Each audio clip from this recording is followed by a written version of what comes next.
on Foxy, it's your birthday. Not for real, just for play. This is Chris Summer, and Moana Nui will be right back.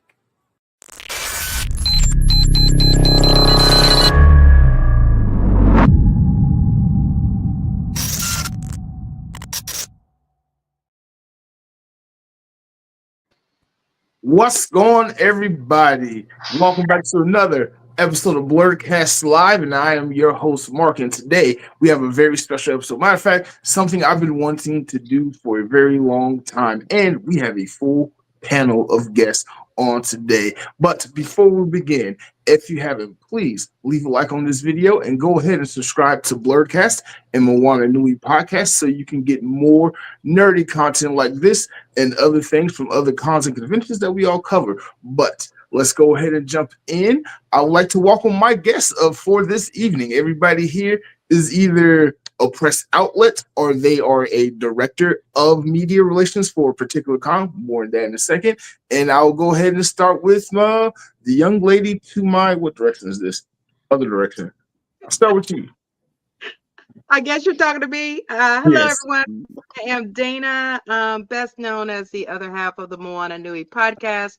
But you typically see me on the con scene with various different hats. I am the director of media relations for MomoCon. I work in media relations with DragonCon. And then I do a different hat for Ranger Stop and Pop, Ranger Stop Orlando, and the list goes on. And then I will go ahead and hand it over to the gentleman to the right of the screen, Mr. Dunn. I'm Chris Dunn. I am from the YouTube channel Geek, Dunn, Ryte, and I have also been a videographer for Ranger Stop and Pop for about the last 4 or 5 years now. And yeah, I don't wear as many hats as Dana, but you know, I do my thing. All right. Let's go to the next row. Let's start with Ty. Go ahead and introduce yourself. Mike? Okay, there we go. Hi, I'm Ty. I also go by Blaque N Culture on the internet. I do a lot of things, but in the press world, I run the very small press outlet, B&K on Tour. And I also work with another press outlet, Off Black Magazine. Doing it for a while, and I'm very pleased to be with some of these esteemed folks around me. Awesome. Go ahead, Chris. I'm Chris Carthern, CEO of Cutting Edge Animation. I've been operating Shots by Shinobi media site since 2017, and occasionally I am a host for Cosplay Alliance. Perfect. Tillman. Hey, I'm Tillman Smoot, the interview manager at DragonCon in Atlanta. I used to own and operate Target Audience magazine before that. And now I focus solely on the other side of things. So that's pretty much my job. Okay. Miss Joy. Good evening, everybody. My name is Joy Stevens. I am a member of the Moana Nui Podcast. You can find me on Vistery. Sometimes I pop up just to aggravate people on the Moana Nui Sports Show, as well as the monthly Moana Nui After Dark, What You Watching. This is my first year being a part of the press corps for DragonCon. And by day, I'm also a public speaker, master facilitator for corporate spaces. And I am currently working on a TED Talk that hopefully I will get approved for sometime in 2026. Awesome. I hope you get approved for that. Furious, go ahead and introduce yourself. My name is Furious. I am also a member of the Moana Nui Podcast Network. I co-host the sports show. I am on the What You Watching show. And I have been pressed for DragonCon for 2 years now. And I kind of just go wherever if Dana says, hey, I need you here, that's just kind of where I go. That's pretty much it. My day job, since we're talking about day jobs, is I work in IT as a solutions architect, and that's it. I'm just a nerd and geek of all trades. Perfect. I got so many funny stories to tell during this show. And again, I am Mark. I am the host of Blerdkast, the show you're currently watching, and owner of Blerdography, a small press outlet YouTube channel where I go out and explore the Black culture of nerdiness and different conventions and things like that, including cosplay, celebrity interviews, guest interviews, and so many other things to come.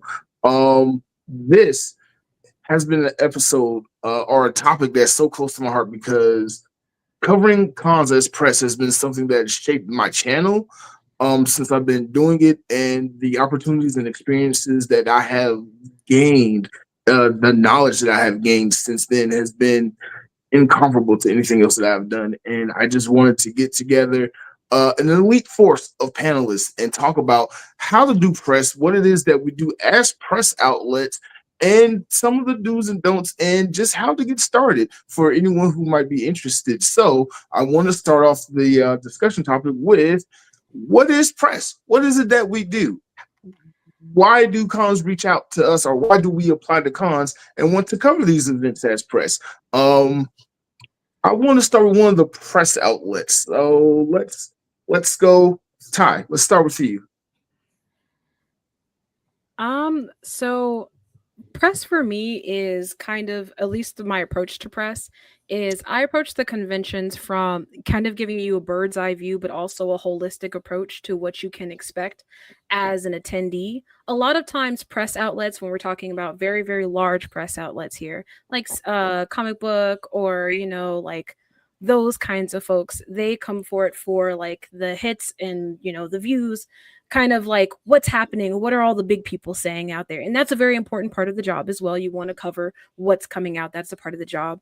But how I approach things is I really want to get down on the ground and kind of show people what it's like to be there. A lot of the times people, when they're coming in contact with my content, it's the first time they've ever heard about the nerd sphere at all, or they have a very generic understanding of what it is to be in a part of nerd and otaku culture. So my goal is always to approach a convention. Either A, I'm introducing you what it's like on the ground, what kind of experience you can expect to have, showcase all the genuine like critiques I have for cons because I want them to improve and get better. Or the other side is I'm showcasing what it looks like for someone like me, someone who is different points of marginalization. I'm a fat Black woman. So what kind of like, what is my experience? And also showcasing that I, as a nerd, do these different things. Like I've gone to different kind of like subculture events. So showcasing that we are there, we're present in so many different aspects. And I find that my particular approach to press is unique to me. Everybody has a different approach to press and what they're trying to show to what communities. So for me, that's my particular approach. That's just for my outlet. When I work for others, for Off Black, my goal is kind of similar, but from there, I'm really just going in and really being detailed about what are you paying for? I don't know if that, like, sometimes that can be taboo, but like these conventions are like hundreds of dollars, and that's just the ticket itself. Like, what are you paying for? What is the point of, getting dressed up in your cosplay and spending all this time? So that's kind of like always going to be my approach is, what are you paying for? What are you getting out of the experience? How is it going to feel like when you walk onto that con floor? And that's what I'm there to capture, really. That's awesome. That's really awesome. I actually came across you on, I believe, Instagram because I can't remember what video it was, but that was before you started doing press. So I wanted to know, or you was doing press, but you weren't doing so many cons. But so I want to ask you right quick, how has your content changed since you've been doing more conventions as press? Man, I'm glad that you brought that up. So when I started, I always tell people I started off making content in general as a blogger. I never intended to do any of this. I genuinely fell into this process. And that's kind of all the things that you love, right? You never intend that this is going to be your life. But I was already very steeped in the culture. My uncle was actually guest relations for a local con in my city. So he already kind of had an in. He was like, you know what, you really like doing this. You're like going to cons. You might as well, like, here, let me throw you an interview. And he was the first one who kind of threw me in there, just plane, and he allowed me to sit in with a interview with John Young Bosch. And that was like, I was like nerve wracked. I was like, oh my God, this is like Ichigo. Oh my God. But I feel like he constantly like pushed me in my very early days. Shout out to you, Uncle V. I love you very much. But he constantly threw me into these rooms. And of course, shout out to my local con, Anime Festival of Orlando. They were the ones to give me my opportunity, because when you get started off in the press, no one wants you in their con. They say they need X amount of years, which valid, because knowing what I know now, but it was really difficult to get in. But having that experience with Anime Festival Orlando, my uncle, getting those interviews, getting those sit downs, it helped to refine my professionalism. I don't really get those like jitteries that people talk about. Oh my God, I met so-and-so. That doesn't really happen for me. I really do see these people as people now. So I'm allowed to have like a more refined way when I approach people. And I think that's also like my content, how it's really shaped. I think I started off as a fanatic and a fan, which I love that. I'm still a fanatic and a fan if these books and movies don't say anything about it.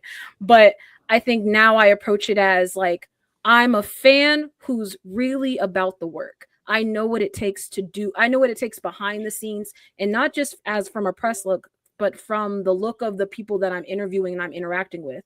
I know what it's like to be a voice actor because I've seen the work. I know what it's like to be in the comic book industry, partly because I'm a part of it, but because I've seen the work. So there's an amount of respect there. So I'm really going to like get the scoop and really introduce people to these professions, because sometimes people don't see it that way. So that's like my kind of growth, coming from like this fan kind of giddy place to now like, oh, I'm a professional. Like people always tell me when they see me at cons, like I'm not really a talker. Like I'm like, girl, I have places to be and people to see, and like truthfully, I do not have time to wait. Please throw me a granola bar and a bottle of water and let's keep it pushing. That is awesome. That is awesome. Ms. Dana, I would like to ask you, what is press from the perspective of a director of media relations? For the perspective for a convention, what we define as media and press is the media side, because press isn't the traditional press anymore. It used to be press was defined as newspaper, television, radio. But with streaming and content creation and so much more, it's broadened that scope of media and press. So for a lot of conventions, they're competing against other conventions, but at the same time, even as big as conventions as MomoCon and DragonCon, I still hear about people like, oh, I've never heard of them, but they're nerds.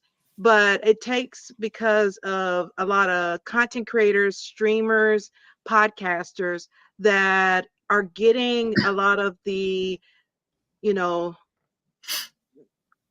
people getting their foot in the door, or they came across you because, oh my gosh, it's another Black geek, or this is another a woman that's a geek. I want to tune into her content, and they learn about these conventions through there. And that's very powerful for a lot of conventions, because we want to get in front of a lot of people to see what we're about and see what the experience is like through these outlets, and then go ahead and come to our convention, check it out. And then, a lot of these people end up becoming fans, that they are repeat attendees because they enjoyed themselves, just because they got introduced to the convention because they watched Blerdkast, or they saw something on Cosplay by Shinobi's social media. It's one of those that just takes somebody coming across you on their For You page, or just already following you, to get introduced to these conventions. And that is more powerful than purchasing ads in a lot of newspapers and things like that. Okay. Anything you like to add, Tillman? Sorry about that. I kind of have an interesting perspective on things because of how I started and where I ended up at. When I was working when I owned Target Audience magazine, I had purchased it, and it was heavily involved in basically live event coverage, concert photography around Atlanta. It was very specific to that. and I wanted to kind of broaden that a little bit and bring in interviews as opposed to just photos. Sorry. So I began approaching different musicians that I would be covering and asking for interviews, and somehow or another, I ended up getting approval for a few of them. And once I tapped into that aspect, I became obsessed with it. I didn't care about covering the event anymore. I wanted to know more about the person that was putting on the event. And that led me to DragonCon. I ended up covering DragonCon, and my obsession with doing a good interview kind of ended up with me getting my current position, which is, it's funny, I no longer do interviews because I'm too busy supervising everybody else's. But the way I look at it is I am privileged enough to be in the room of private panels at conventions, basically, where the questions are generally, hopefully, a lot better than the ones that the everyday con goer is going to ask during a Battlestar Galactica panel or whatever. But usually, the questions are much more insightful, and it's an entertaining position. But for me, my position at the convention is very, I don't know how to put it. It's very specific. I focus, while media relations at DragonCon primarily is focused on making sure that we help the reporters and the media and the content creators get their content. My specific job is to facilitate the discussions between the guests and the media. So I always end up having to basically come down on the side of the guest. So it puts me in an interesting position. I mean, I see both sides of things, but in the end, I am always going to be siding with DragonCon and the guest over any kind of issues whatsoever. It's my job to make sure that everybody leaves my room happy. That includes the reporters. That includes the guests. That includes me. So yeah, and when I work at MomoCon with Dana, I also help out in the interviews there as well. But yeah, that's just kind of my primary focus. I love listening to discussions, intelligent discussions. I love asking questions that maybe somebody hasn't ever thought to ask somebody before. And I really enjoy it when I hear a reporter do that. When they hit a question that I'm like, yes, that's a good question. It makes my day. It really does. So that to me is what press is. I saw a question come up. Someone asking in the live chat, what is your favorite part of doing press? And I kind of agree with you. My favorite part of doing press is when the person I'm interviewing says, "Oh, that's a good question," or "I've never thought of that before. I've never heard that question before," or they like geek out with you in their answer. That kind of does it for me. But we're going to get more into that a little bit later. Another question I saw: how for the outlets, this question is for all of the outlets. How did you get started doing press? What was your first con covering as a press outlet? Okay, I'll go. My first con doing press was MCM London Comic Con. And I was a blogger for We Buy Black at the time. And I was trying to do some Blur stuff. This was in 2017, but it kind of really wasn't as popular as it was right now. So they kind of didn't understand it at the time. So I started my own blogging site, Shots by Shinobi at the time, to kind of go that route. And I submitted. I found out you could do press at conventions. I was already a photographer. I would normally attend as a photographer. in capture cosplayers, and I got my chance. I basically spent that first time interviewing tons of cosplayers, highlighting cosplayers, figuring out how they made their costume, how long it took for them, why is the character important to them, just geeking out over different fandoms, and never turned back. I probably did the next 12 MCMs. The next year I did DragonCon 2018 for the first time, and been doing it ever since.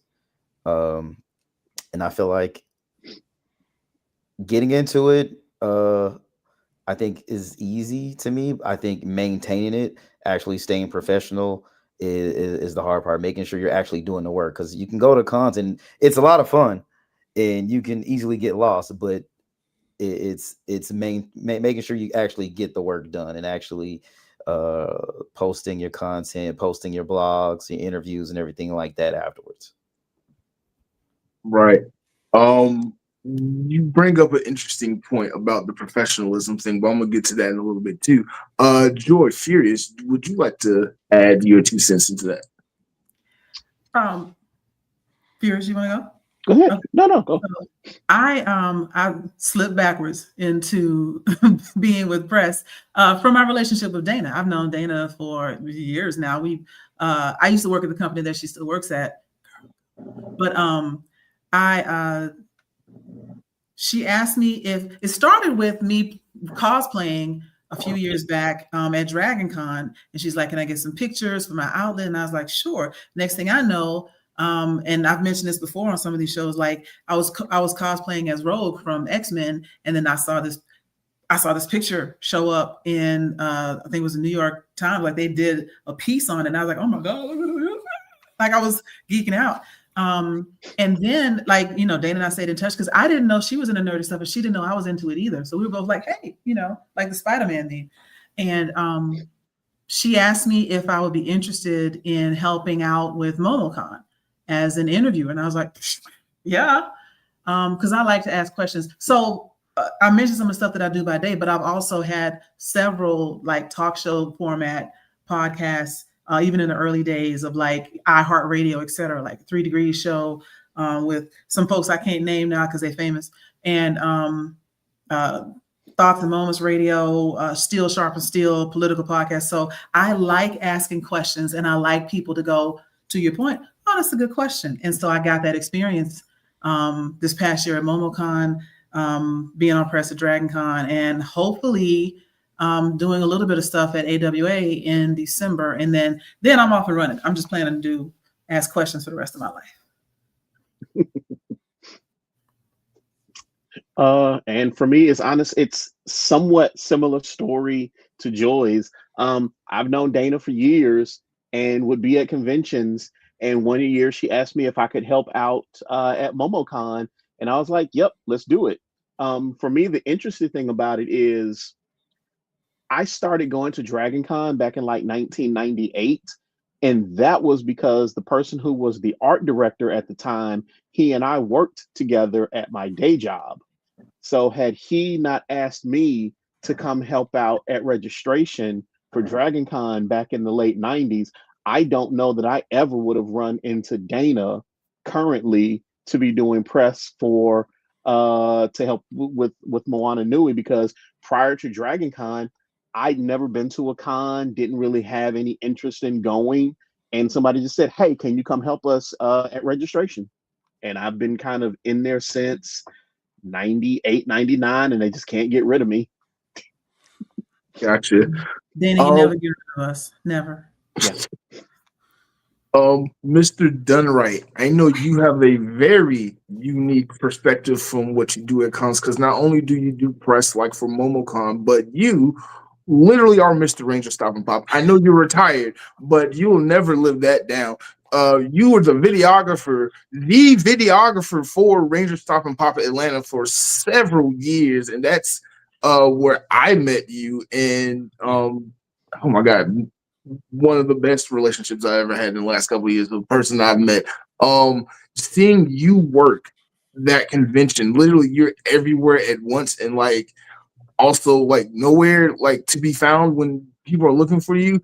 But like your work is amazing. Your edits, how you shoot, how you approach a convention, it's inspiring. So I kind of want to know, just me personally, what is your personal experience like being the guy for the con versus being just a press outlet like when you're at MomoCon? Yeah, so it's actually interesting having those two perspectives, because like I actually started off as press for Ranger Stop and Pop. That's kind of how I got into it, and then like I did, I just felt so much gratitude for having that shot, that opportunity, and it was such a unique opportunity that I just created a thank you video that was actually used as promotion for the next year of the convention. This was back in 2021, and then I was asked to be videographer, and there was originally like a few videographers, but then turned out that I became the one. Um, the One of the things that I think is interesting is that working with different staff members and things like that, I've kind of learned a little bit more of the inner workings of a con, and things that can tend to annoy staff members and volunteers quite a bit. Um, and a few more like do's and don'ts that may not necessarily be written, things written and unwritten. But it was being videographer for Ranger Stop and Pop that I met Dana, and I got to experience the wonder of Dana. And I had mentioned that I had mentioned to her that my family was actually planning on starting to go to MomoCon, and she was like, "Oh, well, you need to apply for press." And so I did, and continued on doing that there. So like for a while I was having a little bit of duality there, even expanding press for MomoCon to even my wife and son, who have started their own YouTube channel, and they had the opportunity to be press this year for the first time, which was really, really cool and really fun to do. But yeah, the work is definitely different. I feel like for me personally, press is a little more relaxed than being videographer for the con, because of the fact that you're having to be everywhere and to capture everything. I mean, when your directive is, when you ask, "Oh, what's the most important thing to get?" and then the feedback is everything. You really do have to be everywhere at all times, and you kind of get frustrated when you miss these like really cool moments because of everywhere that you have to be. Whereas with press, I can pick and choose and do things according to like what's really interesting to me, or what I think some of my subscribers may want to see, or things like that. It's a lot more like laid back and chill approach. Now, I've seen you in action, and it's a marvel. Like, you make one man shooting look like an art form. So I commend you for the work that you've done and everything that you've been able to do. We're going to get into some more of the specifics of like the things that you've done in a little bit. But before we move on to the next topic, I do want to share my little story, how I got into press. I'm not going to name drop anybody, but I went to a convention, Winterfest, presented to you by MomoCon, and I happened to just shoot a little vlog of the Black perspective of going to a convention in Atlanta, focused on Black cosplayers, the Black attendees, and just the overall Black experience. And someone from some convention saw it and reached out to someone else who got in touch with me and was like, "Hey, you should really apply for MomoCon." And, at the time, I think I had like maybe 100, 200 subscribers, no view count to really speak of. And I was like, I'll never get approved for MomoCon because my numbers aren't there. I don't have a following. But the person was very persistent. It's like, "Hey, you should apply for MomoCon. Press applications are open. You should apply for MomoCon today." And I'm like, I don't know. I'm not going to do it. Weeks went by. Every time me and this person talked, they were being persistent. So finally I did it, and I was approved. And my first interview was Phil Lamar. So I've not looked back ever since. Every con I go to now, I try to cover it as press. The like some of you said, like you learn a lot about the inner workings of how cons work and how to conduct yourself professionally within the nerd space. Which, trust me, I learned from experience. That is very hard. Like, how do you not geek out with the Power Rangers? They're the Power Rangers, and that's your favorite thing. How do you not like sit there and geek out with them? You gotta either find a way or just be professional. But let's move on to the next topic, and I'm sure this is something that everybody's watching wants to get into: how to really do press, how to get started in doing press. We all talked about how we did it. Now let's talk about how to actually do it. If you are a small outlet, if you are someone who has only but a few hundred followers or subscribers, or you're a big outlet and this is something you want to get into, let's talk about the bells and whistles of what it takes to really do what it is that we do. And I would like to start with our directors, our con directors. And the first question I would like to ask you guys is, I know you have to vet the outlets that apply for convention, that apply for MomoCon and DragonCon respectively. What is it that you look for when vetting outlets? Well, for me, for MomoCon, we're a family-centered convention. So we're making sure like the content is appropriate for any ages, or you have you have something on your content saying, hey, this is for 16 plus, that, that way it can distinguish your content. But the biggest part is making sure you're consistent. That is a huge thing for me, is if you're only posting something once every 6 months, you're probably not going to be a good fit for us. Also, is your content centered in the stuff that our convention is about?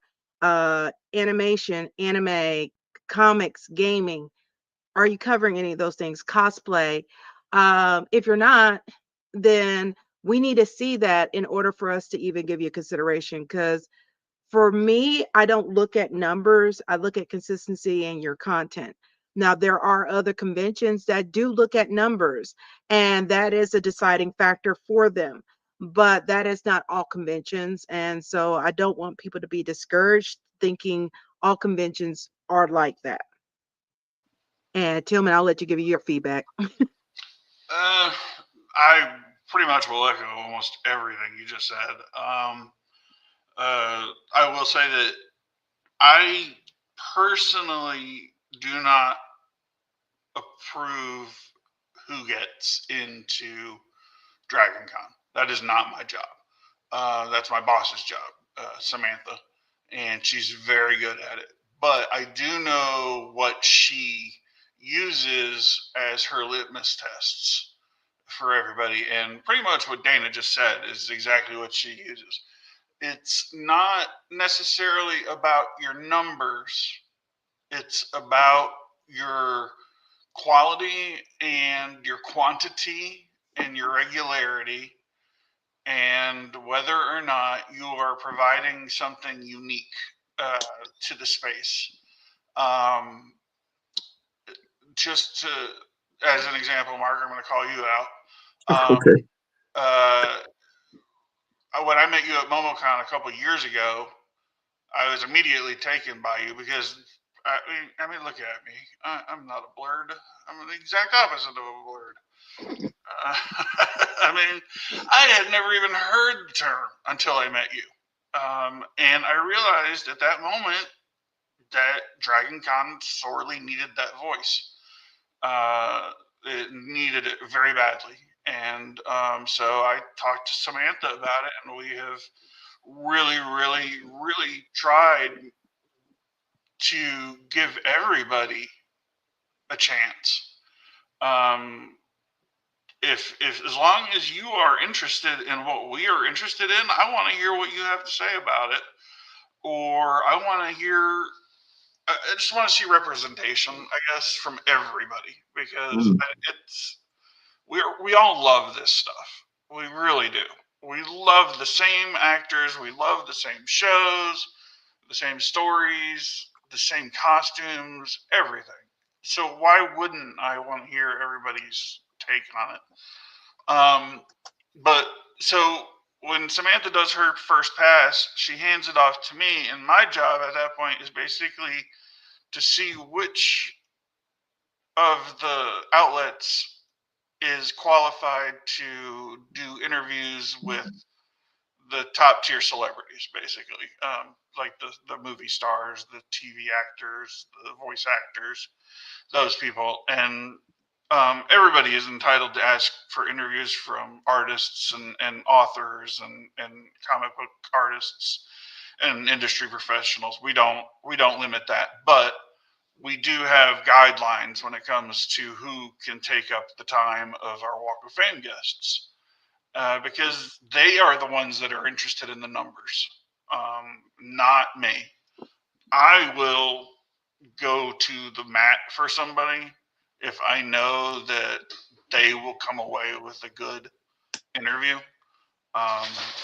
So for me, when I get the list of people that she's approved, I then basically do a deep dive into their website. And the very first two things I search for are the word interview and the word DragonCon. So I want to see if they've covered DragonCon in the past, and I want to see if they've actually done interviews. If their site is solely focused on cosplay photography or content creation around costumes or things like that, well, they're not really interested in doing interviews. So I'm not really. I mean, I'm going to give them a pass. They're still, of course, invited to apply for interviews for cosplayers and whatnot. And you would be surprised how few of the people that I approve actually do apply for interviews. I think that a lot of people don't think they'd get approved. But for me, it's just, you have to have regularity, I think, is the thing. For me, I can't just go to your website and see that your last post was in February of 2023 and approve you for DragonCon, because you're obviously not serious about it. So that I take my position and what I do in the room that I represent very, very professionally. As a few of you probably already know, I'm very, very, very much, I want to be a professional outlet kind of thing. When people come in, they see me in a suit. I don't cosplay while I'm working. And you'll see me at my table, but I'm always listening. I listen to every word that goes on in that room. So I'm always attentive, and I'm always making notes on my computer about who's doing what and whether or not they did something great. I try not to record the terrible things, but unless it's really bad. But so yeah, it's just for DragonCon, because we are of a very big scale. MomoCon is huge, as near DragonCon numbers, but DragonCon is DragonCon, and that's a very big mechanism, and I take my piece of it very seriously. But I love you guys as the media, because I used to be one of you, and it tickles me to see the media come in and just get a grin on their face because they get to meet somebody and they have a good interview with them, and they just walk away with that memory. And then I get to see the content a couple weeks later, and it's perfect, and I love it. It's just, so yeah. I'm sorry, I probably rambled on a lot about that. But. No, that was fine. A lot of stuff I want to touch on, but first I do want to ask the outlets. We all started somewhere. But now that we have started and we are in our routine of covering conventions, what is your prep like? What is your process of approaching a con like?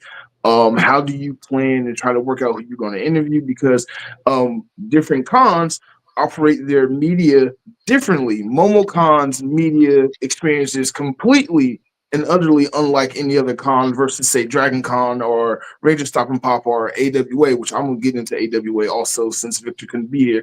But for any of the outlets, I want to start with the Chris's. What is your approach to covering a con as a press outlet? My approach, like I said, different cons operate differently. Let's say I'm going to DreamCon or MomoCon. They have kind of similar. They operate a little bit similarly in the fact that they reach out to you. They have a schedule of, this is the press schedule that you can go to interview the talent. So you can look up, okay, these are the people I want to interview. You can prep your questions. You can prep all those things so you know exactly the time that you're going to be doing those interviews. And you know you're going to be in a room with the kind of like a round robin type interviews. And I really like that format because it's always formal. It's always generally goes smoothly because the talent is used to press interviews in that way.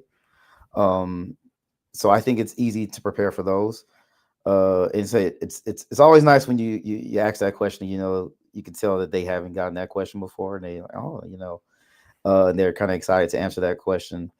But also, some of the other cons a little bit more difficult, right? Or to get interviews. I have had let's say, I don't want to call it a name, but met a celebrity and asked for an interview, and we talked, and they were very friendly. But they're like, oh, but I'm only looking at mega number outlets at this time, which understandable. So you may get hit with that.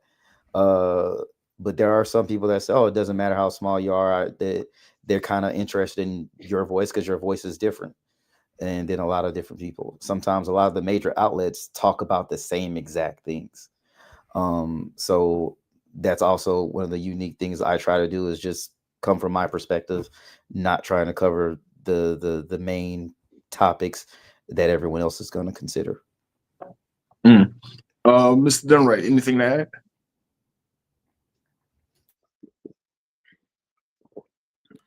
Chris? Yeah. Okay. Sorry, I was trying to unmute myself.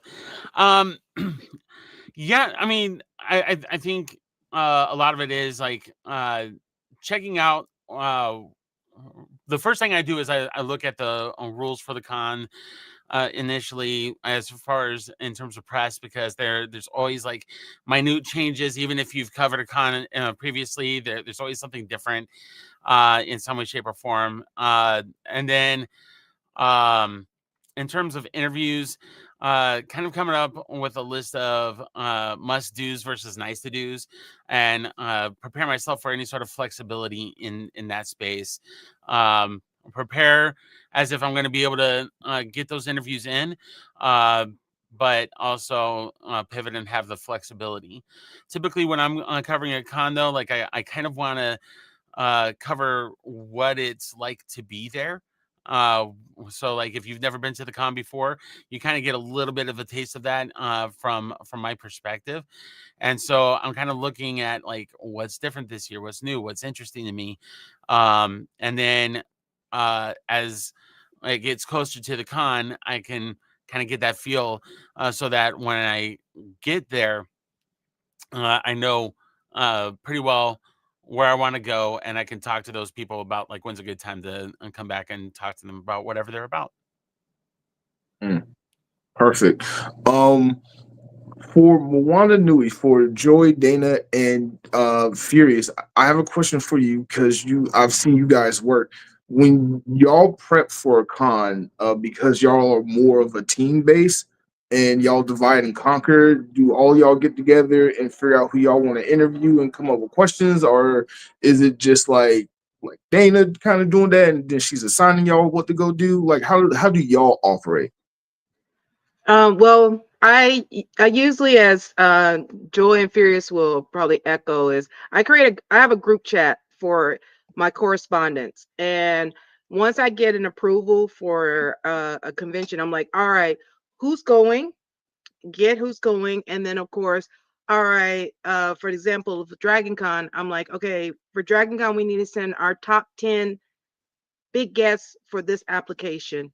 Who are your options? And everybody will send theirs, and I will pick their top from their top 3 or top 2, depending on how many are trying submitting stuff. And that way we can make sure someone from everybody's list is submitted. And then once we know who's approved, and I'm like, all right, who's covering this interview? And then we got to go from there.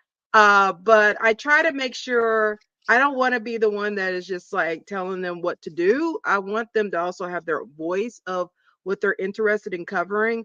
But I will let them know like my like to haves, like, okay, I'd like to get some interviews from cosplayers on the floor or things like that. And then someone can volunteer if they want to do that. Okay. Just to add on to what Dana was saying is like, yes, the group, the correspondence group chat was on fire for DragonCon. Like, oh, please, if you can get me this, I would love you forever. I'll wash your car. Like, whatever we needed to do. I wasn't even in that group chat, but I was aware of the group chat. I was big of the stuff. But in addition to that, so yeah, once Dana had outlined, okay, these are the folks covering these people, then it was on us from a professionalism standpoint, know who you're interviewing, know what they're working on, know what they got coming up, know what things that they don't want to talk about and respect that. And then also recognize, what sort, because me, like I said, I like the talk show type of vibe. So I'm asking human questions, like about, mental health, wellness. How do you balance this? What made you not give up? Like those sort of things. Because I also think, aside from what's the new hot, movie or song or whatever you're working on, is like, how did you persevere? So I like asking those kind of questions. And I said, like everybody else said, I love it when I see somebody go, "Ooh, I like that," and then they answer. It makes me happy to know that they had, because they do this all the time, and that they have someone that asked them something interesting.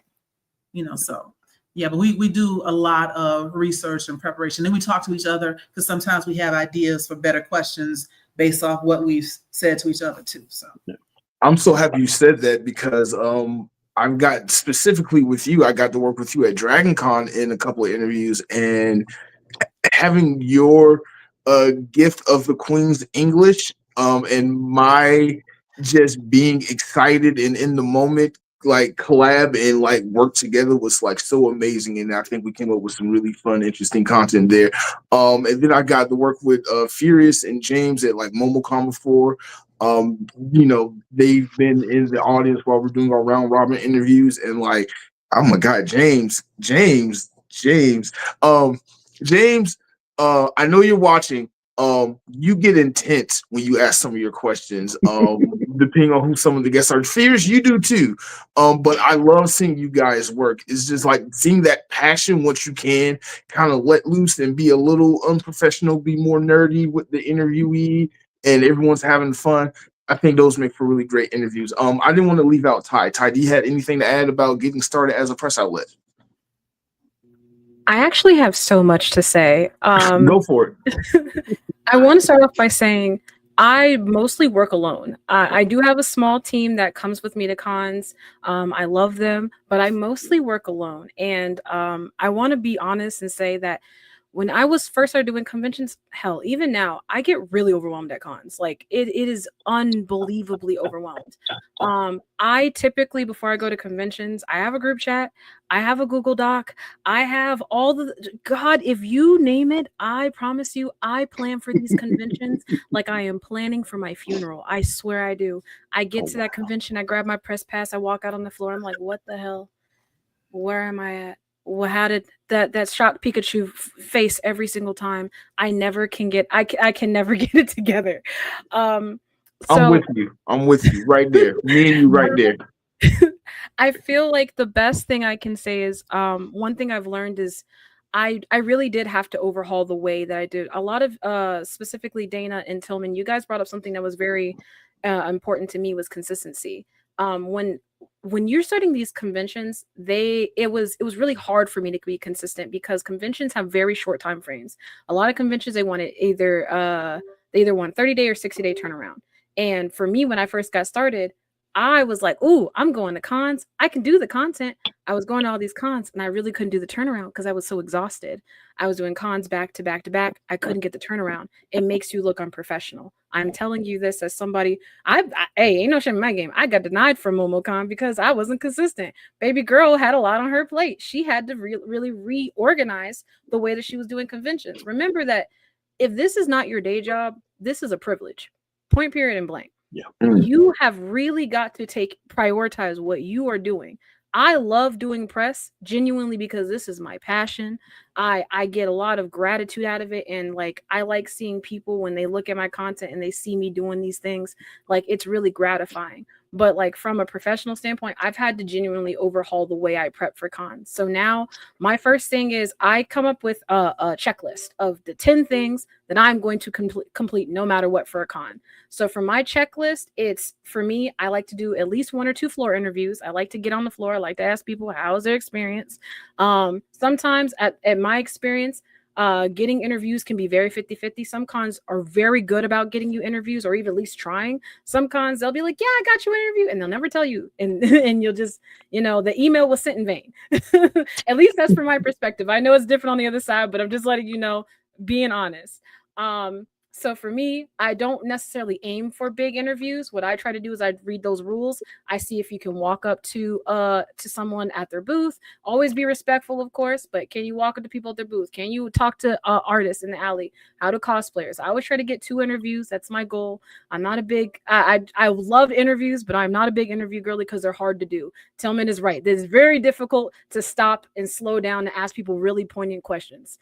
The next thing that's on my prep list is I want to make sure I'm hitting the right, for me, panels are everything. No one wants to sit in a panel for some reason. I am a panel girly. I like to sit and listen what these fans sat in, for 6 to whatever months to prep for this con. I like to go in, especially if it's an interesting panel or a panel that talks about something with representation. My goal is to go in there and to capture that information. So that's number 2, making sure I hit all the proper panels. Number 3 for me is always make sure I have all of my equipment. Even though I say that, I always miss something, but to check my equipment, make sure I have clear lenses. God, a clear lens. If you have a dirty lens, I shoot mostly on a phone. I have a DSLR and I still shoot on my phone because I don't know, for whatever reason, I got sticky fingers. And then the rest of my checklist is just making sure that I'm hitting the content that resonates with me and my audience. I'm not necessarily somebody who's a big outlet, so I don't necessarily have to worry about who's doing what and what new anime dropped. Honestly, that stuff doesn't interest me anyway. I'm going to cons because I like to see people collecting plushies. I like to see furries. I like to see cute girls dressing Lolita. I like to see, Black people doing things that we necessarily, people of all different creeds, that's not necessarily something that we've ever even thought to see ourselves in. I want to see that. So after overhauling the way I do conventions and approach conventions, the opportunities I've had have completely shifted. I don't, also pacing myself. I don't necessarily do a convention once a month. That's too much for baby girl. She got a day job. I try to do conventions maybe once every couple of months. I try to do a convention a quarter at least, maybe even. And also I've started adding in smaller events. My local events be popping. I have night markets, maid cafes, other events in my local area that need coverage. I have gaming stores that need coverage. That's also press as well. That's a part of what I feel is my job too. I need to be covering what's in my local community, not just like my big conventions. So I would say the biggest thing for each press outlet when you're first getting started is prioritize what genuinely is important to you. If you want to be someone who goes to DragonCon and MomoCon, I just went to Anime NYC, New York Comic Con, Level Up, that's fine. You can do those things. I want you to do those things.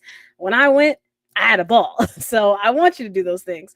But also, I would encourage you to genuinely, I don't know, there's something so important about doing a small convention, about a small event. I just did a pop-up for Decora. Anyone know about Decora fashion? Probably a lot of people didn't, but I got to learn that day. I went and I covered my local event, and that video, the connection it made with my audience was something unprecedented for me. So I feel like that's the most important thing, is really prioritizing what's important for you to capture and pace yourself, because what's the point of signing up conventions if you can't write an article and do your footage for it anyway? And, that's what, honestly, that's a whole different conversation. But that's why a lot of conventions are being so strict these days, is because so many people get their badges and they don't do the work. And they don't get denied. And it makes it really hard for small outlets like me that don't have big numbers to get in. So if you're going to do the conventions, especially big ones, do the work, pace yourself, and, be consistent in other ways, like doing smaller conventions or just reporting on conventions from different aspects. And that's all I could think of right now. No, go ahead. I'd like to reiterate something that I heard Chris Dunn and Ty talk about, and that is reading the rules. I don't think he overstated how important it is to read the rules of the particular con that you're going to, because you mess up and get to follow those rules, it will fish hook you right up out of there. And next thing you know, you're not blacklisted, but you are starred as broke the rules last time. And it's going to be that much harder for you. And you don't want to make a, burgeoning career-ending error just because you didn't read. So pay attention to what's being told about how to conduct yourself. Yeah, and I'll tell you from the experience of my side of things, yes, read the rules. And when you are picking up your badge, you acknowledge those rules and you obey those rules. We have had to kick out a major media organization, like Major Network, for doing an interview on the Walk of Fame at DragonCon, which is forbidden. Nobody is allowed to do that. And they've been blacklisted from the convention for forever. So, yeah, read the rules. Yeah.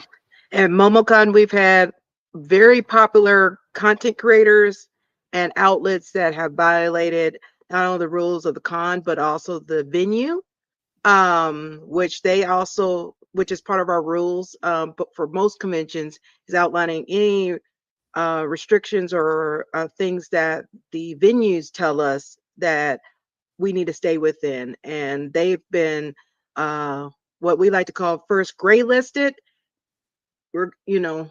We warned you, we talked to you. If you do it again, you're done. And then we have the blacklist. So definitely read the rules. And then also don't think just because you don't see us directors that you can get away with it, because somebody on social media is going to send it to us and tell on you, because that's how we found out about all those that got gray and blacklisted for MomoCon. Is we got bombarded in social media. It's like, hey, check this person out. Look what they did. We have eyes everywhere. Yeah. All during the convention. You would not believe how in tune I am, and I never leave my room. Yeah, I've gotten random messages from both of y'all after a con. It was like, hey, we noticed you did this thing. And I was like, oh, y'all really can't see everything.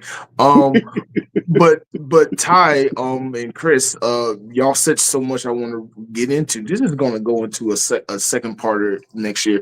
I want to get into the do's and don'ts of being a press outlet, because that is so important. Like con after con, year after year, I see new outlets. I see old outlets who should know better make the same mistakes. And then I see people who start out small and then grow really big because they follow the rules and do all the right things. So I do want to talk more about what are some of the do's and don'ts of being a press outlet. And one thing I want to start off with is a don't, because I see this all the time.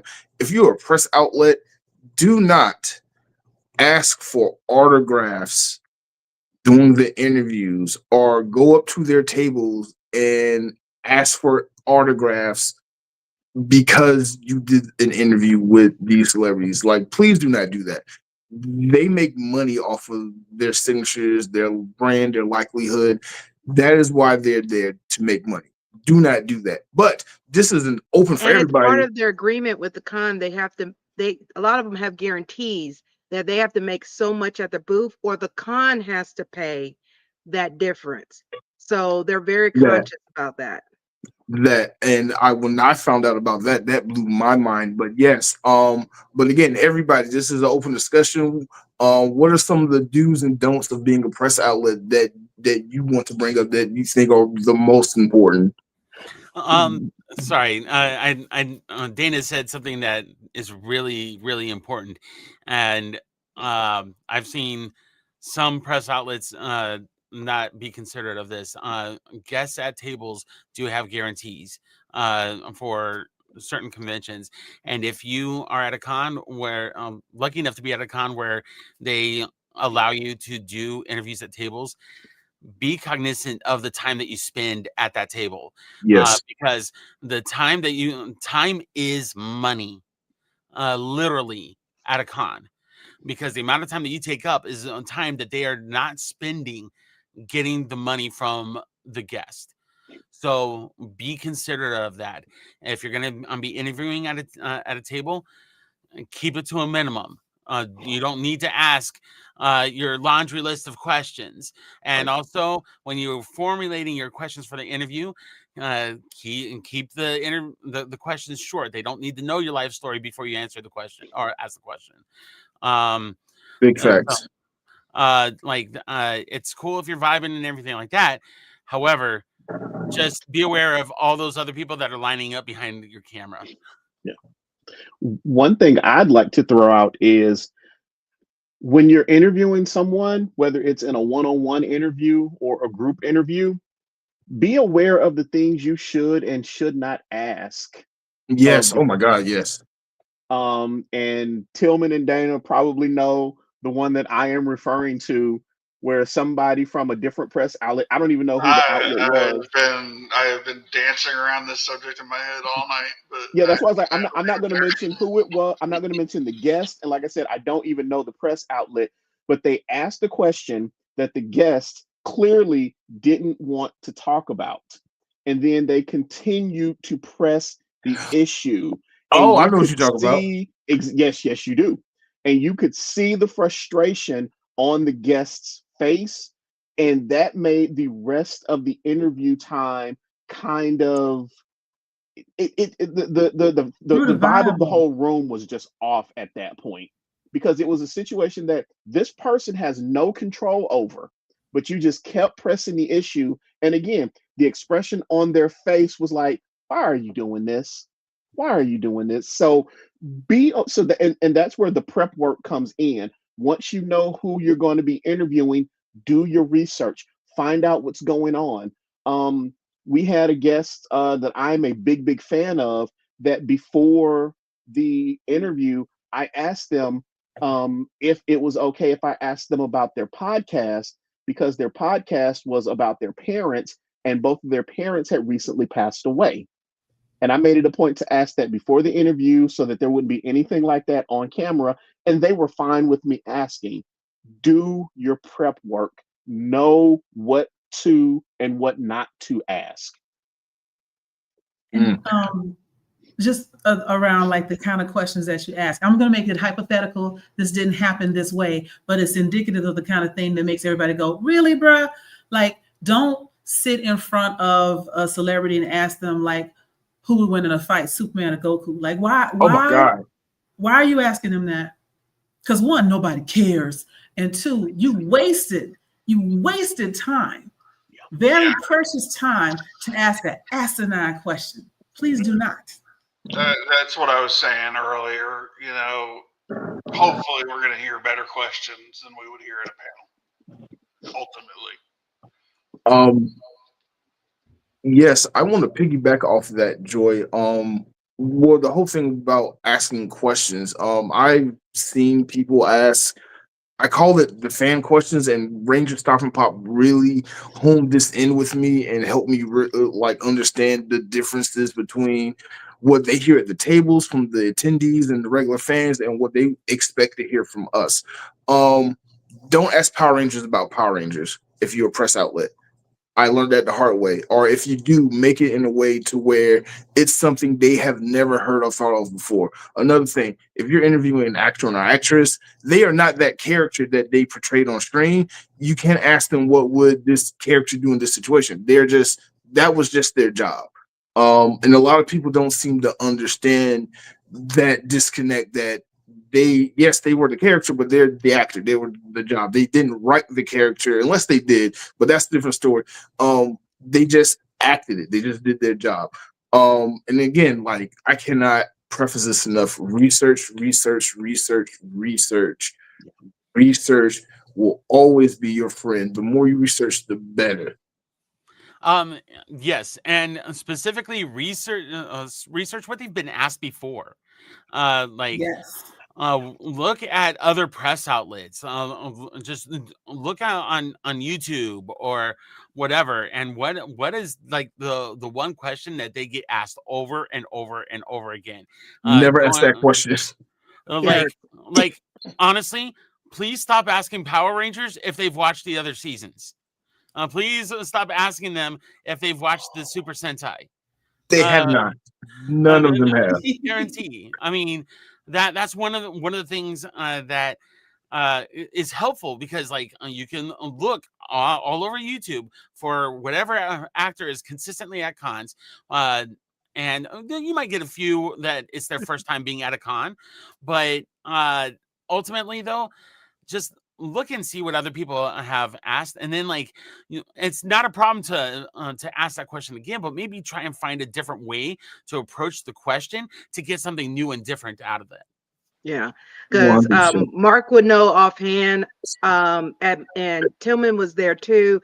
1 year, because I know for a particular guest, because they get asked this, and they've been in the industry for 30 plus years. They're constantly asked this one question. They have it as a forbidden question. And I had to announce to outlets, please do not ask the following question. And a lot of times that happens for like voice actors that's been in the industry for several years. They constantly get asked, how did you get into voice acting? Steve Bloom, who's been in it for 30 plus years. You can find 30 years worth of interviews on that. Don't ask that man that question again, because they're going to say, well, yes, I've been asked this before. And and as it was mentioned earlier, you can tell a very difference of their just the energy of them and their face, because as soon as they get asked one of those triggering questions, or those questions they're constantly asked, they go into that PC mode. It is not happy, it's not sad, it is just like, I'm getting this out the way. Yes. But when you ask them a unique question they've never been asked, or you actually done the research, like for my outlet, even for myself, I do that purpose, and I'll ask them like, oh yes, when I interviewed one of the Power Rangers, I was like, oh yes, before you became a Power Rangers, I saw you were actually in the minor leagues baseball. They were like, whoa. And when I see that, I'm like, yeah. But Google is your friend. That's all I gotta say. I would say, do not ask them to do any voices or any character things. They literally got paid to do that. Yes. Oh my God. Yes. Big facts on that one. And they get asked in panels all the time about that too. Yes. I would say, for me personally, the one piece of advice I would give to anybody looking to do any interviews with anybody is to start watching the television or the YouTube show Hot Ones, because Sean Evans is the single best interviewer I have ever seen. He asks questions that it's like every single question he asks, the guest is just flabbergasted that he's asked that question. So if you can do that kind of research on your subject and come up with a question like he can, then you're golden. I mean, Sean Evans is literally, I think, one of the best interviewers there is in the business right now. I want to add to that a little bit. My approach as an outlet, especially when I'm prepping questions, especially if it's like a big guest or any guest for that matter, is to be a journalist first and like a fan later. If you can be a fan, sure, but like be a journalist first.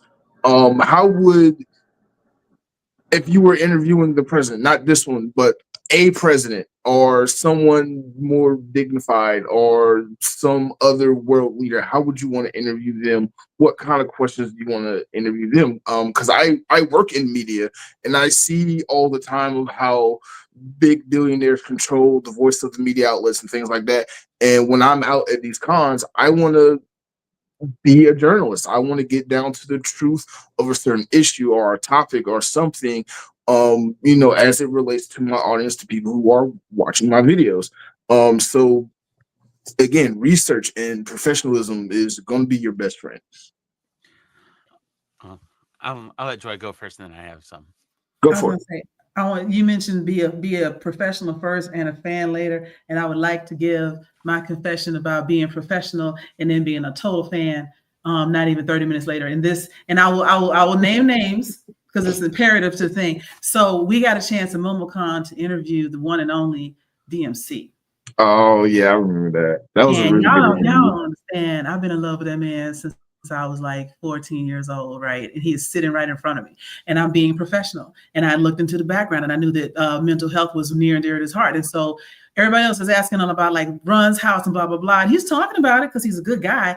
And so we started having a conversation about. I think his interview went on for like an hour and a half.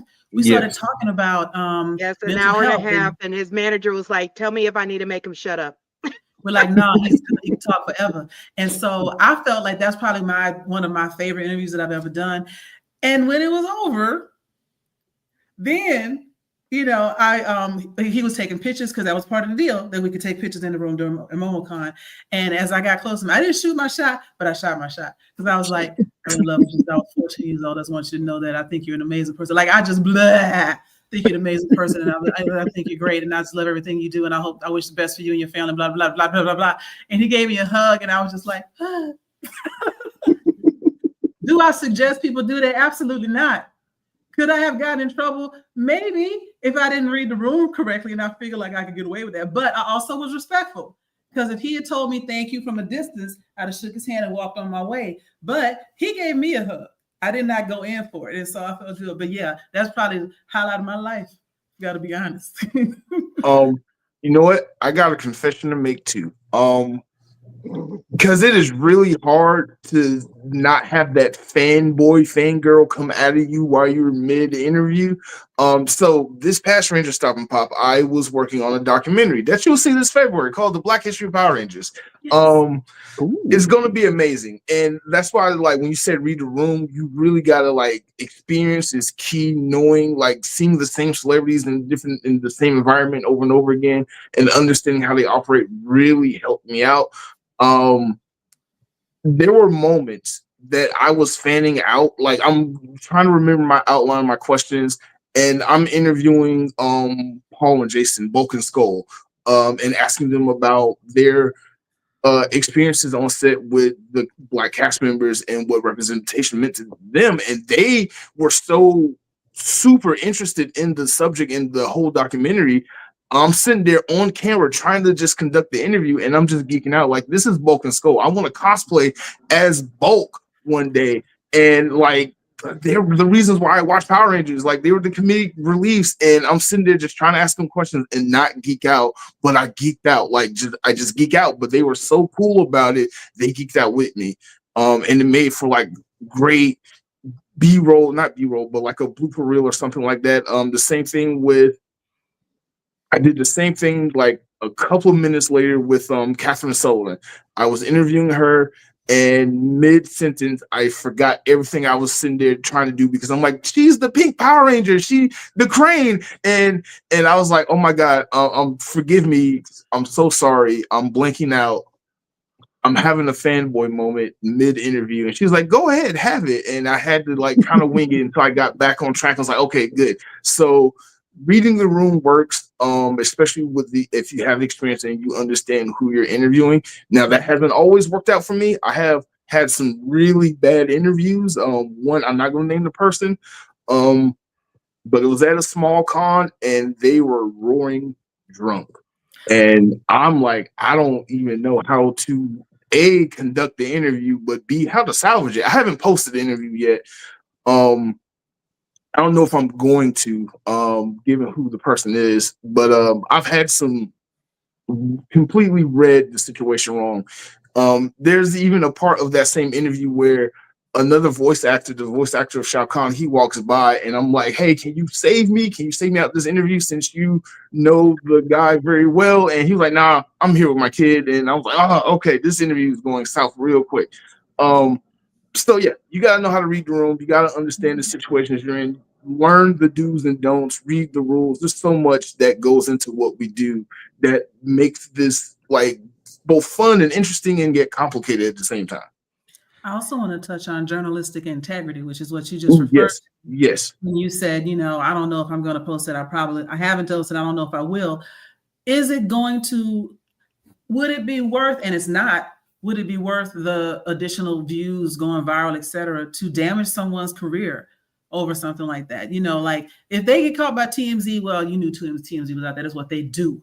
But if you're with, anybody on this screen, I would assume is more interested in the story and the life, et cetera. And if they are, caught, not being at their best, is that something that we really want to put out there just because, like, I would say, I don't even know who that person is, but I would say I would elect not to. Like, there's no reason to cause them damage for an extra 30 likes. You know what I'm saying? Like, no, I agree. That's why I've never done anything with the content. It's just there. I have a better interview, but that's for a different purpose that I'll use later. But the one that I have for my channel is just gonna sit there. Because I don't, you're right. I don't want to throw his name out there because he's kind of had a downward spiral in his career in the last couple of years. But also I'm not that type of content creator where I clout chase, where I clout chase. Chris, we're going to get into that in a second. Yeah. Man, you hit a button there with clout chasing, man. Wow. I do want to take a moment, and Ty mentioned this earlier, and I think that this is really, really important, and it's surrounding gear. I'm along with other things that I geek out about. I mean, gear is one of them, and not just like being prepared with the type of gear that you're going to be using for the convention. I mean, but also making sure that that gear is in good condition, that your batteries are charged, that you have portable battery banks. If you're using a phone, do that. Have some like lens wipes to clean your camera. If you have like a rocket pod to blow out the dust from your lens, things like that, making sure that all of that is ready to go. You have, if you're going to be using like a mirrorless camera or DSLR or whatever, what lenses are you going to be using? Kind of getting in your mind what type of things are you going to be capturing? Are you, and then prepping for that, make sure your microphones are charged. People will forgive bad video, but they will not forgive bad audio. Yeah. Oh my God. Yes.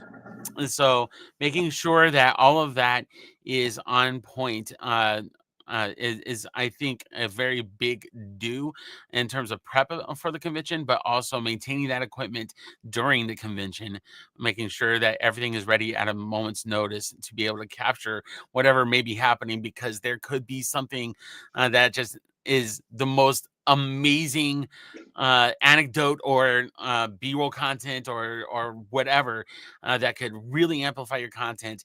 And if you're prepped and ready to go, you'll be able to capture it.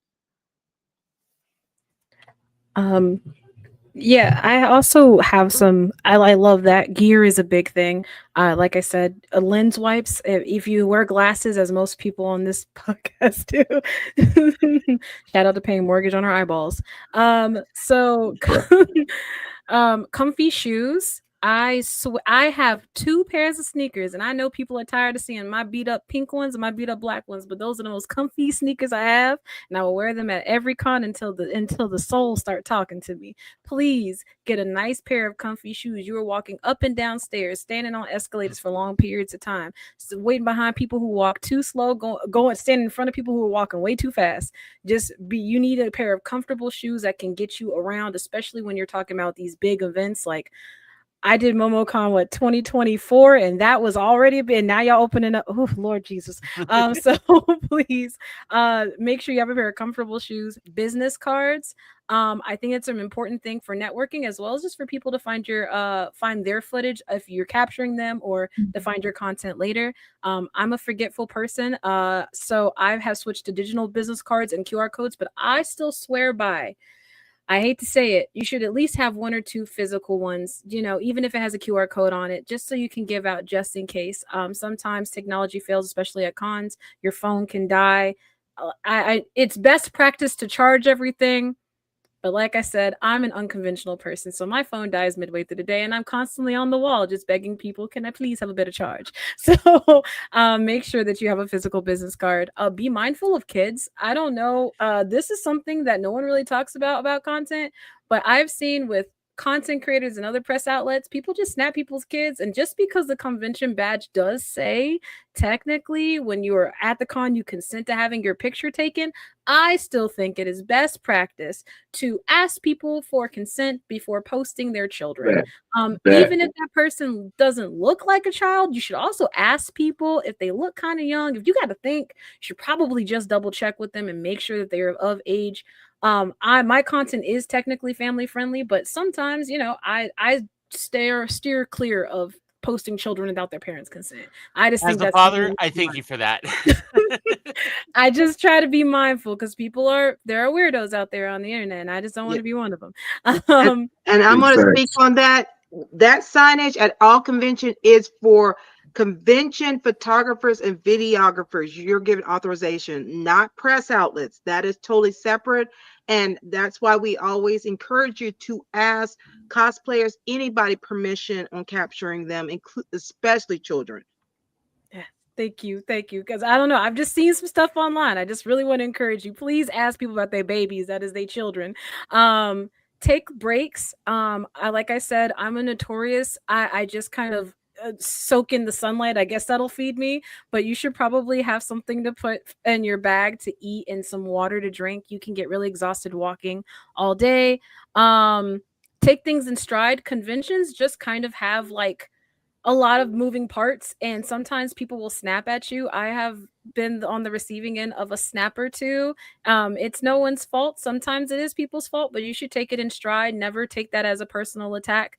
And if it really is an issue, there are chains of command. I personally don't think you should go online and blast someone in a video, at least without emailing them first and letting them know that's coming.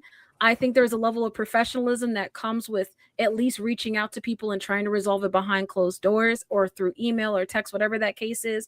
You are a press outlet. You're allowed to post whatever, but just as I'm not sure if it was Joy or Dana who had said it earlier. What do you gain from posting things online?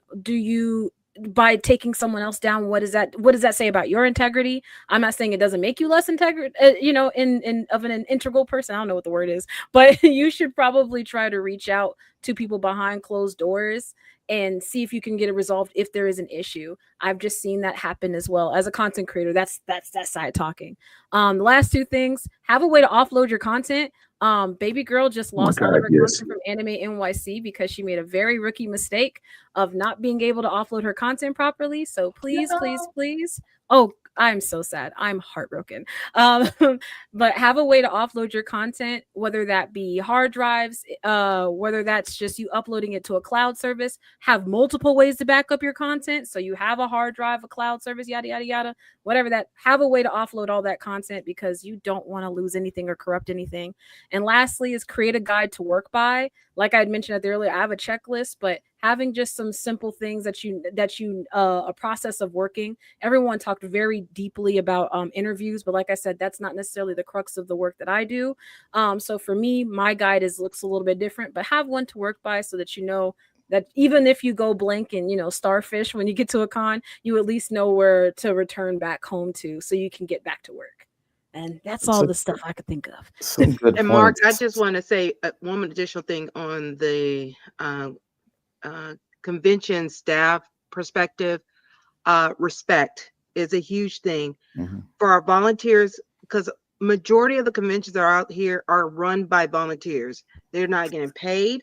There are very few conventions that are corporate run or company run, that they do pay the quote unquote volunteers, but most of them, like MomoCon, DragonCon, AWA, and Ranger Stop, all these are people volunteering their time and giving to the convention because they're passionate and they enjoy the convention.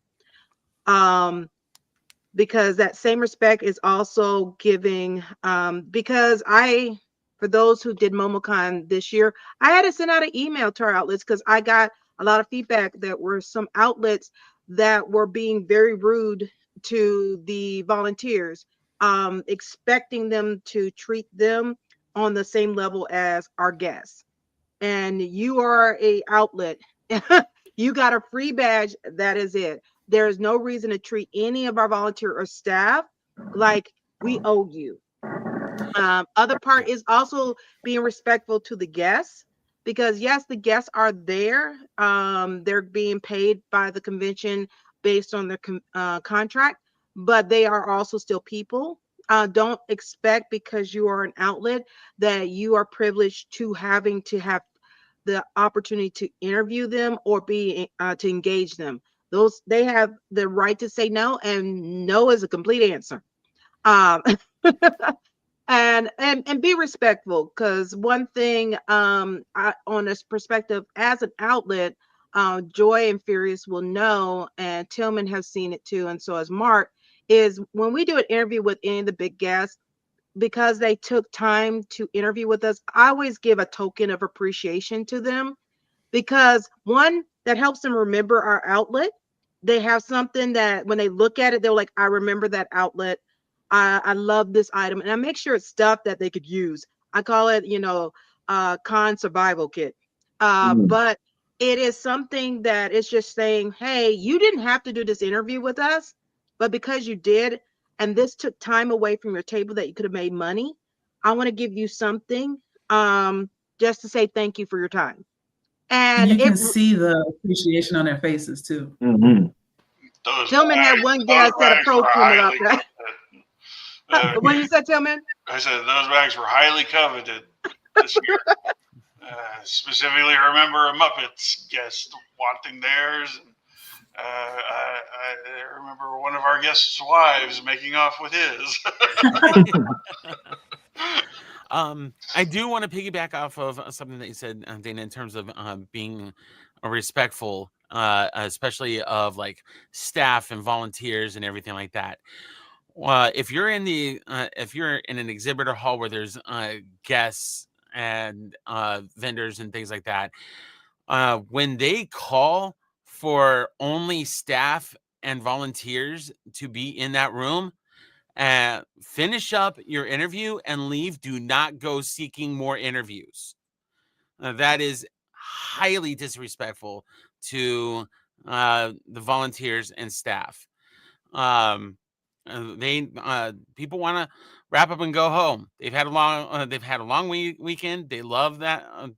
They love the people and everything like that, but they have a lot to do before they go out. And also, I mean, they want to get out in Atlanta traffic and get out of Atlanta traffic as soon as possible. And so, be respectful and kind and thoughtful in terms of that. When they call for only volunteers and staff, wrap it up, get out. I want to say something on to that one, because I am guilty of doing that very thing at this past Ranger Stop and Pop. Yell at me in the comments all you want, but the small exception to why I did it was the staff already knew what I was doing. The volunteers already knew what the project was about, and the few, oh my god, my light went out. The few people that I did interview at the end, they wanted to be a part of the project, so they made sure that they stayed behind and allowed me time to have the interview, so I can get them on camera. So I will, like, again, shout out to the Power Rangers, like, they came through for me then. There's so much that we covered that I would love to get into, but we are almost out of time. But before we go, one thing. Just need to schedule part 2. Yes, we will Chris schedule had part one 2. thing. Chris had one thing. Yeah. Go for it. I just want to piggyback on the taking breaks, because you can easily go through a day and it's been 8 to 10 hours. You realize you haven't eaten or drank anything. And a lot of these cons have actual media areas where you can kind of take breaks. They may even sometimes have snacks. MomoCon is a good one for that, and drinks and things like Spoils that. us. Spoils us. DreamCon as well. And also, Ty mentioned, downloading footage. That's a place where you can also take out your laptop, also download footage. And I also recommend just hanging out in those areas just to be able to connect with other media members as well. Especially if you're new, you can learn a lot of different things from people that's been doing it for a long time. Agreed. So much agreed.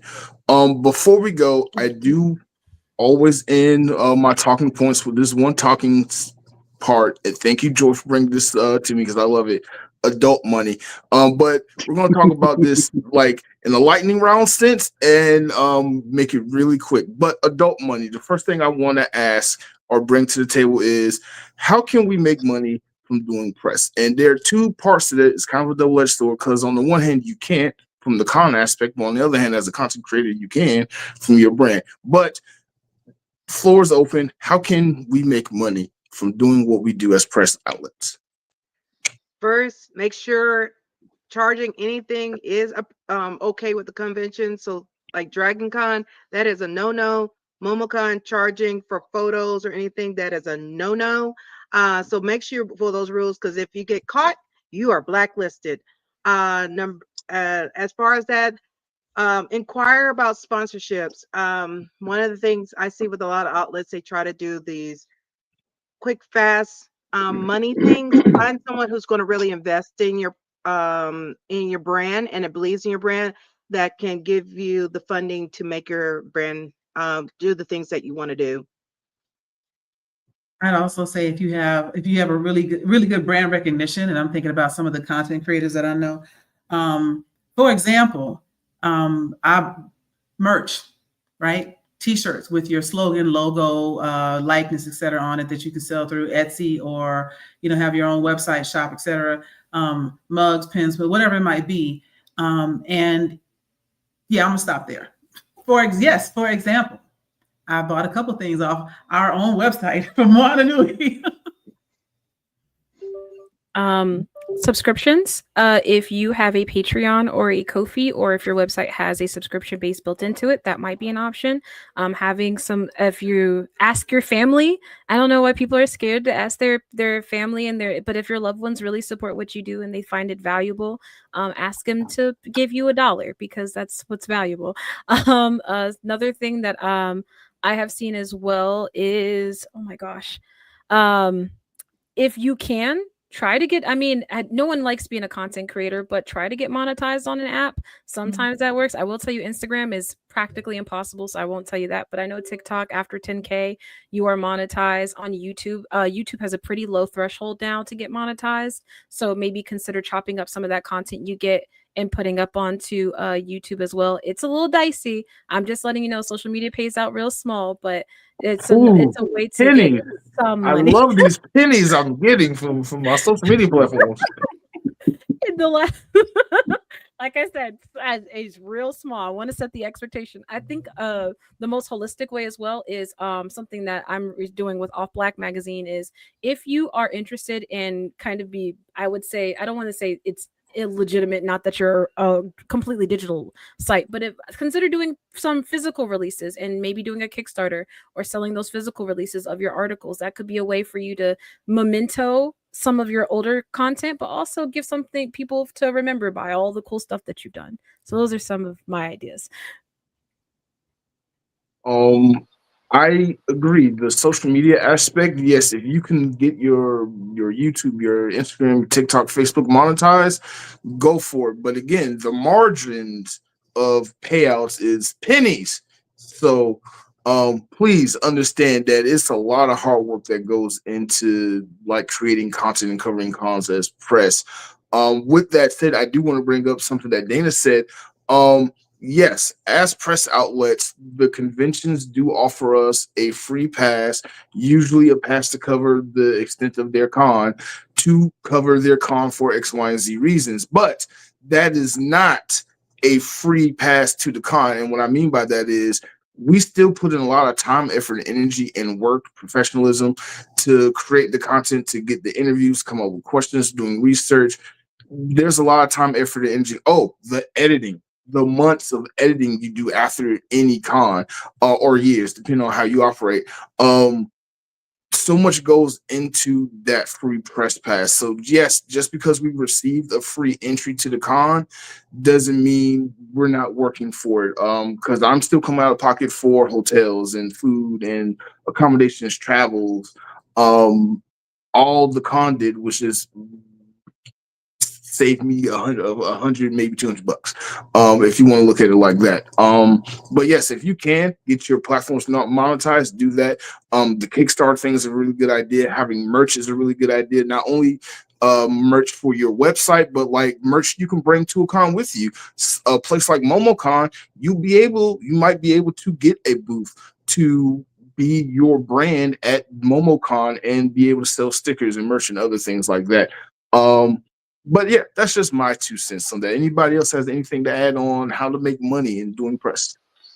I'm gonna flip the coin on here because I don't have an answer to that question. I never made a dime when I was doing press. It was all out of my pocket. But what I would like everybody to keep in mind when they come to any of these conventions, especially Momo and DragonCon and AWA, is that the people that you're interacting with are not getting paid to be there. They are there on their own free will. They're volunteering their time to help you. So please respect that and respect them, because they're trying to make your convention better at their own cost oftentimes. So I don't get paid for what I do. I have to pay for a hotel room. I have to pay for my food just like everybody else. So yeah, that's my only thing. Like I said, I don't have any advice on making money because I never figured it out myself. Gotcha.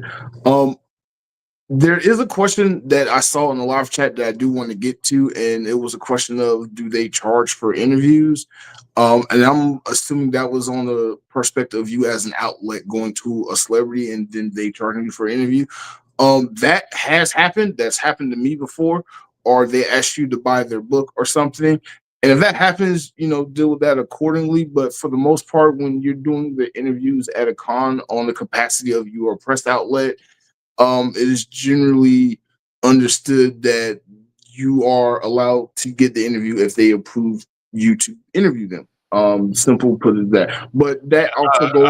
I'll affirm that by just saying, I know the situation you're talking about because you and I talked about it. But it is, if somebody has agreed to do an interview with a reporter, they've agreed to do the interview. There's no subtext to that. There's no addendum. That's on them, and they can get in trouble for doing that. So.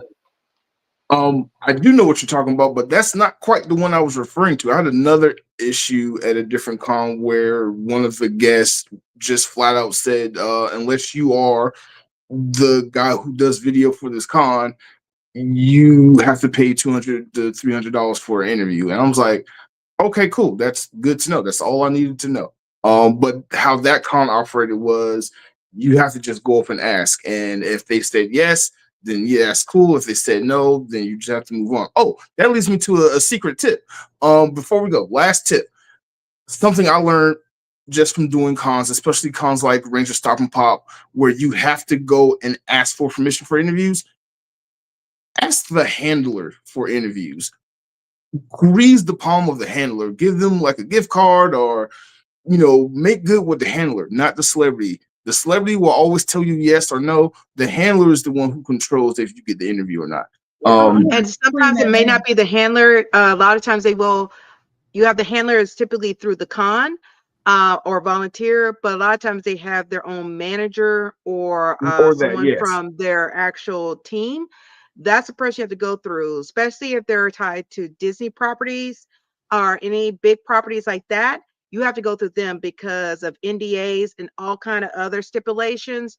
Because all the guests, they are more than happy to talk to any outlet, because a lot of them are very, very happy to talk to an outlet, and you will see, their manager about to lose their mind when they find out. So that is something, as directors, we have to check with their management team, and that's why we always have to tell outlets. It's not because we're being mean that we tell them, hey, do not ask anybody on the Walk of Fame or any of the actors or voice actors for interviews. Whoever gets approved is who's approved, and it's because of all the behind the scenes stuff that's going on.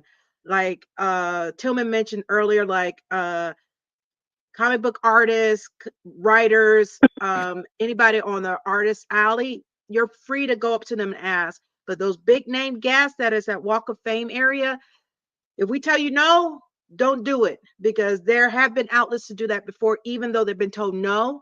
And it always gets back to us when we find out, because their management team find out and they were like, well, the guest said it was fine. No. Right. 100% right about that. But before we go, I would like everyone to just reintroduce yourself to everybody and tell everybody where they can find you, and answer this last question. What has been your favorite moment or favorite interaction as a press outlet or director of media relations? Let's start with you, Dana. Let's see. I'm Dana. You can find me on most social media outlets under Danique Events, Danique Cosplay, of course, Moana Nui Podcast. Make sure you like, follow, and subscribe to us. Hit that notification button to know when we go live. The Bop, which I'm the assistant and line producer on that show with the Yellow Power Ranger, Karen Ashley. So you can find me on most social media platforms for all of those outlets. And my favorite moment as press, I will say, would been at DragonCon. Is we had an interview, and I had scheduled, because we didn't get a chance to take a photo with this particular guest, photo op, and had my team to come and do a photo op with me. And as soon as we walked in, the guest was like, hey, we were like, ah, and he hugged all of us, and he was dapping Furious and James. And then we did our group photo. And of course, Joy, as soon as she got the digital confirmation, she posted that bad boy. I crouched y'all out too. You did? I'm gonna say it was such a good moment, because this person interviewed with us that morning, and the photo op was a good 4 to 5 hours later. And as soon as he saw us, he recognized us. It was like, hey, like it was a family reunion. And that was an awesome experience, that that guest recognizing us as an outlet, and welcoming us like that when we came in for the photo op. I'm gonna say I've never been more happy / jealous in my life. However you finagled that, I need to know how that happened, because I need that. But that's just from my perspective. Mr. Dunn, what about you? Mute. Thank you for reminding me that I was muted. I'm Chris Dunn. I am at Dunn Ryte on Instagram, TikTok, and also I have a YouTube channel called Geek Done Right. Honestly, like one of my favorite interactions had to have been Peter Sidarso from. He was the Blue Ranger from Power Rangers Ninja Steel. I had an interaction with him in an elevator, and then like the whole rest of the con, he was acting like he was my best friend. He was like my personal cheerleader. Like I'd be waiting at the elevators, he'd be going down an escalator, he'd be like, Chris, what's up, man? And it's like walking backwards up the escalator just to say hi to me. And then like I'll be in the exhibitor hall, and then all of a sudden I feel these hands on my shoulders like, Chris, what's up, man? Oh, you're the man. Oh, you're the best. Hey, come by my booth later. We'll talk, man. Like the whole rest of the con, it was just amazing. Comes up to me at one of the dances, and he's like, how you doing, man? You having a good time? Oh, and man, this is the best con ever, and I just love that you're here, man. It just was one of the most energizing, just awesome interactions I have ever had. I'm doing anything at any con ever. So I loved it. Perfect. Miss Joy. So Dana already took one of mine because I have a nephew now. He's my nephew. But I got to say that interview with DMC, just listening to him talk and hearing how much he's been through, because following him, knowing him, being a fan for 40 years, I would think that I knew everything, and then hearing stuff that I hadn't heard before. And yeah, it was great. And like I said, I got my hug and an autographed bag of cookies that he gave me. I still have the bag. I ate the cookies. But I also want to say, just because I know how people are in the internet, and earlier you said grease the palm of the handler, and I know you were joking, and I know what you really meant is give the handler a reason to remember you and think fondly of you the next time. We are not encouraging people to offer money to handlers or anything like that. He was just kind of making a joke, and I just want to make sure it's on record. We were joking around, so can't nobody come at you later for that, because I got your back. But you you can find me on YouTube and TikTok as A Moment of Joy. Now, if you look at me on TikTok, it's probably gonna be some K-pop nonsense. But I do also do like inspirational talks and everything on YouTube as A Moment of Joy, and Joyride08 on Instagram and Threads, which is where I hang out. And my feed is a combination of all sorts of craziness, but I'm a lot of fun. So you want to connect with me, feel free. Joyride08. Perfect. Ty. I'll be brief because I'm a yapper. Recently, I did a Decora meet and greet. It's a very small event that happened in Orlando. I'm based out of Florida, by the way. And a really big person within the Decora community, Cybergirl, came down. I got an opportunity to chat with her. I also just got a chance to see this fashion subculture in my city I'd never seen before, and there were so many people that came out. It was exciting and exhilarating, and everyone loved my article, which is a bonus because everyone thought I was cool because I'm a great writer or whatever. You can find me on all socials. That's let me do a formal introduction. Hi, I'm Ty. I go by Blaque N Culture online. I talk about comics, manga, animation, and fandom all over the internet because I am your nerd otaku culture expert. You can find me at BLAQUE, the letter N, KULTURE, on all social media platforms except for Twitter because I hate that platform.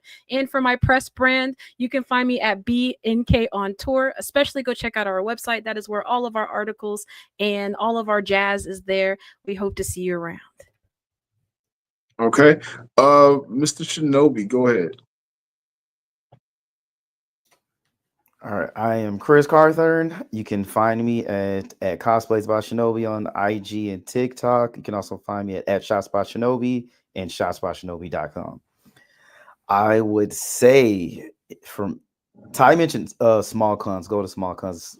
I've had so many great experiences going to small cons, and this one particular was Liberty Con. I think it was actually the first time they had this con, and I was there randomly. I wasn't even doing press, and I end up meeting the organizer, and whoever was supposed to interview the guest, the voice actors, just left. I don't know where he went. He's gone. And because I had this conversation with him, he said, "Oh, have you done like live interviews on stage?" It was like, "Sure." When is it? He's like, "Right now, they're on stage." I'm like, "Okay." Well, first he asked me, "Hey, are you familiar with Naruto?" I was like, heck yeah, I'm familiar with it. And so I literally ran on the stage and conducted an interview with a couple Naruto voice actors. And it went well. And 5 minutes later, he ran back to me again, said, "Hey, where are you going?" I'm like, "Oh yeah, I'm just walking around the convention." So that same person is still not here. can you do another interview? And now I'm interviewing voice actors from My Hero Academia on stage. It was such a, and they were so appreciative because they're used to people interviewing them and they literally didn't know what to talk about or what on stage. So they were very appreciative, and yeah, it was just probably my favorite experience. Perfect. Furious, go ahead. For me, there are two that are tied for number one. One was years ago when I got to meet and take a picture with Nichelle Nichols at DragonCon. That was an amazing moment. The other one is getting to interview one of my all-time favorite stand-up comics at DragonCon this year. It was amazing. Her name is Leanne Lord. I'm sorry, I didn't say her name. Leanne Lord. It was just amazing. I've been a big fan of hers. I don't even know for how many years, and it was just amazing getting to meet and interview her. Perfect. Oh, and I'm sorry. And you can find me at Mr. ATL for Life, MRATL, the number 4, and Life on all the social media platforms. All right. And director of media relations of DragonCon, Tillman. Go ahead. Interview manager. Let's see. He's trying to promote you, Tillman. If you can find me, I'm doing something wrong. However, I am at DragonCon every year. Usually, you cannot find me at DragonCon unless you're a part of the media. Other than that, let's see. I have two things that stick out, and I'm going to sell them both because they're both from two different sides of the coin. The first is what I think officially got me my position right now, and that's an interview it was a press conference that Terry Gilliam did at DragonCon, and Terry Gilliam is one of the members of Monty Python, and famous movie director. He's made amazing movies. And it was a press conference, and CNN was in this press conference, and he was there to promote a movie called Zero Theorem. And out of the 10 or 15 people that were in that press conference, I was the only person that asked him any questions about Zero Theorem. And because I was the only one that had actually done the time and researched it and watched the movie. And I asked him a very specific technical question about something I had noticed. And his response was literally, he clapped his hands, pointed at me, and said, "This is the question I've been waiting this entire tour for." Not the convention, but the entire tour for. And he spent the next 10 minutes just talking about this thing. And at the end of the press conference, I was one of the few people that he wanted a photo with. And that moment has been etched in my brain ever since. It's one of my favorite photos. And so this year is my second favorite moment, and it involves John Boyega from Star Wars and Attack the Block. And I'm not going to go into too many details, but he did something for me personally that it made me feel good about what I do. And it made me feel better about some things that had happened. So I felt appreciated about that. So, yeah. That's awesome. Yeah, that's awesome. I don't know what it is. We'll deal with that later. We'll talk about it offline. Yeah, gotcha. For me, I have a lot of favorite moments, but the more recent one was getting to interview Peter Macon at DragonCon. The reason why for me that and I'm going to interject. That was an amazing interview, and I told you that. It was a great interview. I think it was one of the best ones I heard the whole weekend. Thank you. You don't know how nervous I was 5 seconds before he walked in the room, and then like deciding at the very last second, should I be on camera with him? Because I thought other people was gonna show up. Then I realized it's just me. But yeah, interviewing Peter Macon, researching him was fun. Being a fan of him because he plays Birds on the Orville. That was fun. And then like once I put the phone away and like got over the nervousness, and like I can just asked the questions that I prepared. Asking him about queer representation with him playing Boris from the Orville, and just going down that whole rabbit hole.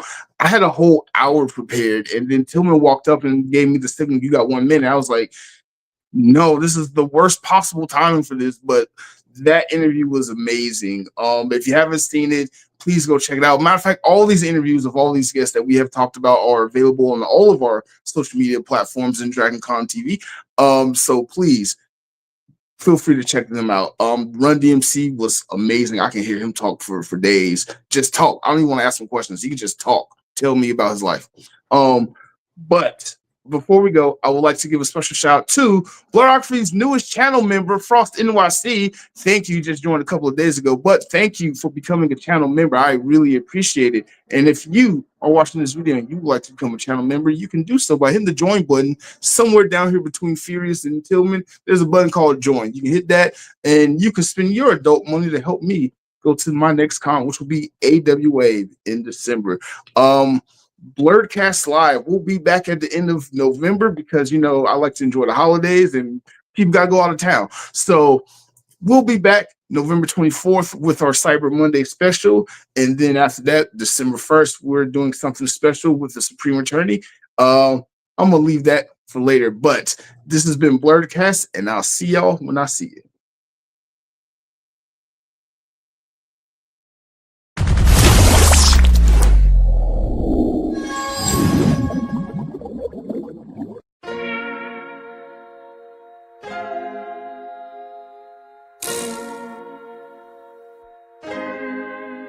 So many stories left to tell, even if we have to ourselves. Can't keep history on the shelf. If they won't tell it, we will. If this the land of the free, it was a freedom then, when they annexed Hawaii and called it Cedar Lands, without any type of payment and no signing off. Called themselves the Republic in 1894. 1.2 million acres overtaken from the native Hawaiians. When they resisted, the West retaliated in violence and erasure. The Hawaiian language is banned as part of colonialism's plan to expand, yeah.